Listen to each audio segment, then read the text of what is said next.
Welcome back, everyone. I'm excited for this one. Faramir, am I right? Yeah, he's a really interesting character. A lot to explore. For sure. So you sent over some amazing character studies, plus a couple of YouTube videos too, right? Right. Some really insightful analyses in there. Yeah. So today we're going to do a deep dive into Faramir, like what makes him tick, how is he different from Boromir, and honestly, why does he kind of stick with you long after you've finished reading The Lord of the Rings? I think a lot of people feel that way. Right. Okay, so let's jump right in. There's that one quote that everyone remembers, right? It's almost iconic. I would not take this thing if it lay by the highway. Boom. Faramir in a nutshell. It is a powerful moment, yeah. And a lot of the sources we looked at point out that it's not just about willpower. It's deeper. Exactly. It's about Faramir's understanding of strength. Like how it's different from Boromir's. Yeah, totally. One of the YouTube videos even went so far as to say that Faramir's wisdom is different from Gandalf's or Aragorn's. Oh, interesting. Tell me more about that. Like, they were saying that Gandalf and Aragorn have this almost magical resistance to the ring, but Faramir, he has to make a conscious human choice. Like, he's really wrestling with it. So I can see that. He doesn't have some supernatural shield, right? He's facing that temptation head on. And like one of the character studies said, that's what makes his choice so powerful. It's human. It's human. And it speaks to something Tolkien seems to emphasize a lot, that true heroism is often found in these quiet internal struggles. Not just the big battles and epic speeches, right? Exactly. It's the choices we make when no one's watching. And you know what? I think that idea resonates with us today, even outside of Tolkien's world. Totally. It's like those little everyday choices. They matter. Yeah. Okay, so moving on from the ring, the sources also dig into something that I think a lot of people can relate to. Faramir's relationship with his dad. Denethor. Yeah. Talk about complicated. Oh, absolutely. You can tell right away that Denethor favors Boromir, the elder son, the warrior. And Faramir is kind of stuck in his shadow. A lot of the sources suggest that this had a huge impact on Faramir. He's always trying to earn his father's approval. But at the same time, he's not willing to compromise who he is. It's like he's caught between these two forces, Yeah? wanting to make his dad proud, Yeah. but also knowing that betraying his own values isn't the way to do it. Exactly. And what's fascinating is that this internal conflict, it's not just about family drama. It's something bigger. Right. It ties into this theme that runs through so much of Tolkien's work, right? Like the idea that true strength comes from resisting the easy path, the temptation of power. It's choosing the harder, more virtuous path, Yeah. which is exactly what Faramir does. So it's almost like Faramir's struggle with his father is a reflection of this bigger battle between good and evil. It's like even within Gondor itself, there's this tension, right? These different ideas about what it means to be strong and worthy. And that's why people connect with Faramir, I think. He's not this perfect, untouchable hero. He's flawed. He makes mistakes. He's human, like you said. But he's always trying to be better, always striving to live up to his own ideals. And that's where his wisdom comes in. Because it's not just about being good. It's about understanding how complex the world is. Understanding that actions have consequences. That even good intentions can lead to bad outcomes. Right. You have to think it through. And speaking of wisdom, a lot of the sources highlight this concept of stewardship. You just... Essentially the role of governing Gondor when there's no king. Okay. And what they argue is that Faramir's eventual rise to stewardship is so meaningful because he doesn't get it through privilege or favoritism. He earns it. He earns it through his wisdom, his compassion, his ability to make tough calls. And it makes you wonder, right, did Denethor ever truly get Faramir? Did he ever see the kind of leader his son could become? But let's not dwell on Denethor too much, because there's another side of Faramir that I found super interesting in the sources, and that's his love for lore and history. Oh, yeah. That's a great point. It's like this hidden passion he has amidst all the war and chaos. It really comes through in the sources, doesn't it? Totally. Like, one of the character studies even quoted Faramir. He says, the white tree in flower again. He wants to see Minas Tirith restored to its former glory. Yeah, he's not just focused on military tactics. There's a deeper level. Exactly. He wants to understand what they're fighting for, the historical significance. And it really highlights how, for Faramir, leadership isn't just giving orders. It's about something bigger. It's about preserving Gondor, its culture, its history. Like, his defense of Osgiliath hits differently when you think about it that way. It's not just a strategic point, right? No, he's protecting a legacy. And even when he's forced to retreat, it's like his leadership takes on a new form in Ithilien. using his knowledge of the land, Yeah. his strategic thinking. And his compassion, which we talked about earlier. All right, right. Actually, one of the YouTubers connected Faramir's love of knowledge to this elvish concept, Estelle. Estelle. I'm not familiar with that. It's like this idea of hope, but a deeper kind of hope, I guess, not just expectation, almost like a trust in a greater power at work in the world. Wow, that's a really cool connection. So it's not just that Faramir is smart or well-read. It goes beyond that. It's like he understands the interconnectedness of things, how history shapes the present, how small actions can have big effects down the line. Yeah. Like it makes you wonder, what if Faramir had gone to Rivendell instead of Boromir? Ooh, that's a good one. Right. We'll never know, but But I bet he would have brought a totally different perspective to the Fellowship. I think so too. One of the character studies actually explores that what if. Really? Yeah, they say Faramir might have actually changed the whole dynamic of the group. Think about it. His ability to see the bigger picture, his willingness to listen. His quiet strength. Exactly. It's almost like he represents a different kind of leadership. Not so much about commanding. More about inspiring, making people feel heard.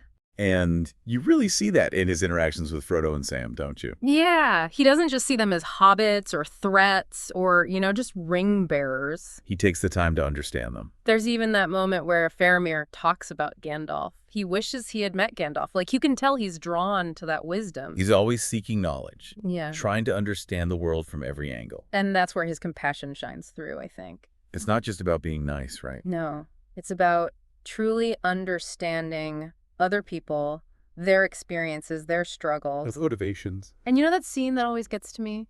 The one where Faramir decides to let Gollum go? Oh, yeah. It goes against everything his father would have done. Denethor wouldn't have hesitated. But Faramir sees something in Gollum. More than just a threat. Exactly. In one of the YouTube videos, they argued that this scene really highlights the difference between Faramir and Denethor.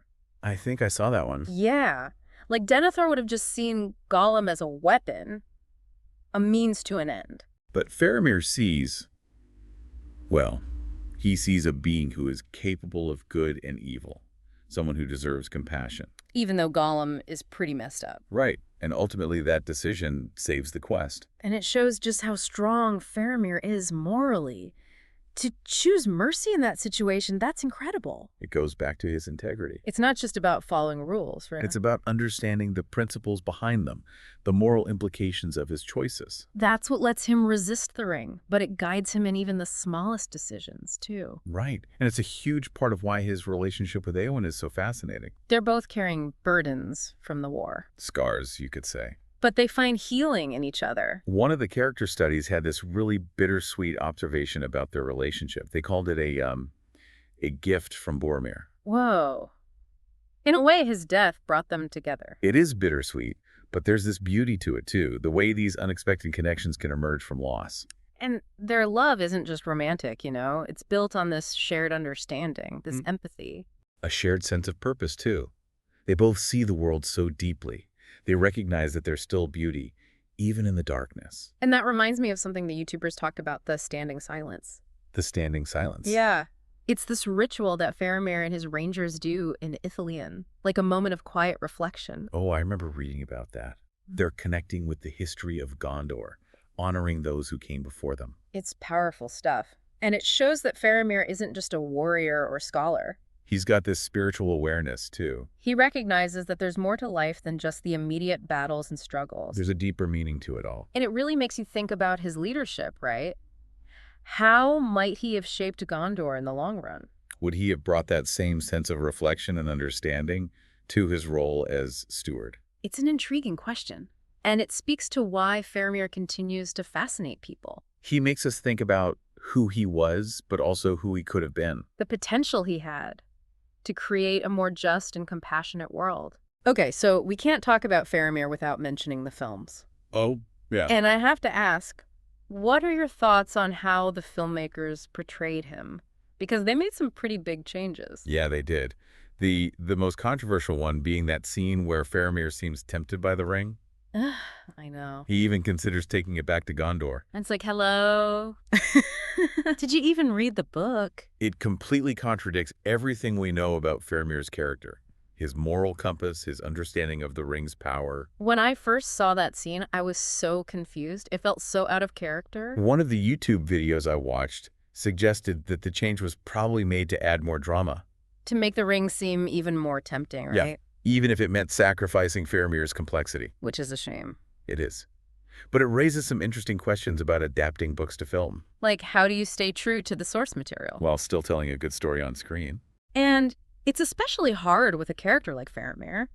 His strength is his quiet wisdom, his internal battles. It's not exactly visually exciting. I see what you mean. It makes me think they kind of missed an opportunity to really explore some of the more nuanced parts of his personality. His love of knowledge, his spiritual side, his ability to see the big picture.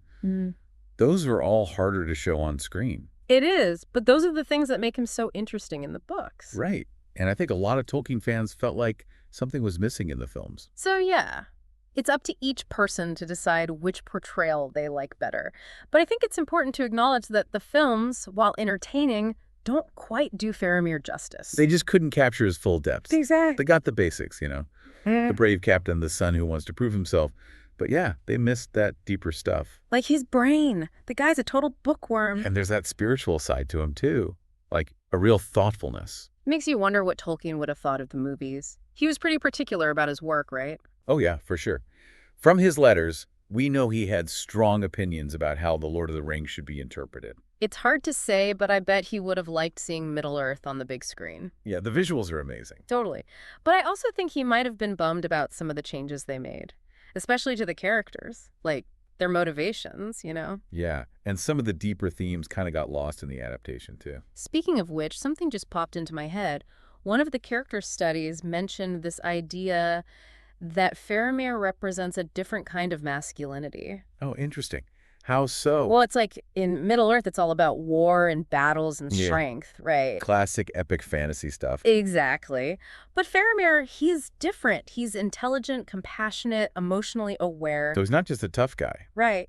And yet, he's still a skilled warrior, a capable leader. It's like Tolkien is saying that real strength isn't about denying those softer qualities. It's about embracing them, integrating them into a more, I don't know, balanced sense of self. And that's what makes him such a great leader, too. He listens, he understands, he empathizes.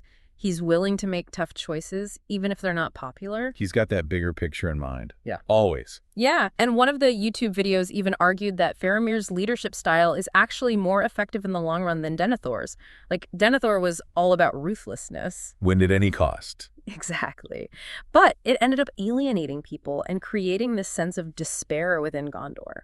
While Faramir, with his compassion and willingness to listen, he inspired loyalty, he gave people hope. He reminds us that true leadership isn't about dominance, it's about unity, bringing people together. Working toward a common goal. Okay, so we've talked about his strengths, his struggles, his leadership, but there's one more thing about Faramir that really stands out to me, his hope. Oh, definitely.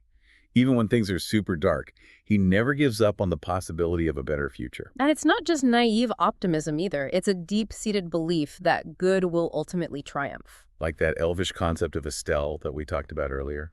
Exactly. It's faith.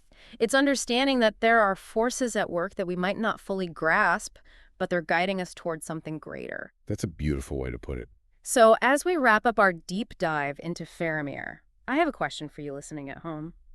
What if we all tried to see the world through Faramir's eyes, even for just a day? It's an amazing thought. What would that look like?